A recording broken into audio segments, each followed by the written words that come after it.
నాకు మా సోదరులు అప్పుడే చెప్దాం అనుకున్నాను, వీరు నా మిస్సెస్ అండి అని చెప్పారు. నేను ఎవరిని అలా చెప్పొద్దు నాయన, మిస్సెస్ అనకండి, మిస్ అయిపోతుంది, నా ధర్మపత్ని, నా అర్ధాంగి, నా సహధర్మచారిణి అని చెప్పండి.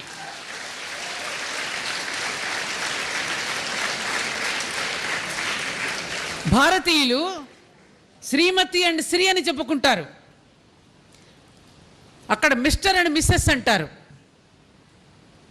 శ్రీమతి అండ్ శ్రీ, శ్రీవారికి మతి తెచ్చేది ఆవిడే, మతి పోగొట్టేది ఆవిడే. ఈ రెండు ఉన్నాయి, అందుకనే శ్రీమతి అన్నారు. వాళ్ళ వల్ల యుద్ధాలు కూడా వచ్చాయి. రామాయణం కానీ భారతం కానీ యుద్ధం ఎవరి వల్ల వచ్చింది? ఒక స్త్రీ వల్ల వచ్చింది. ఎందుకని? అధర్మాన్ని సహించలేదు కాబట్టి. అధర్మాన్ని సహించలేదు కాబట్టి యుద్ధం వచ్చింది. ఇందాక నాకు మా సోదరులు అప్పుడే చెప్దాం అనుకున్నా.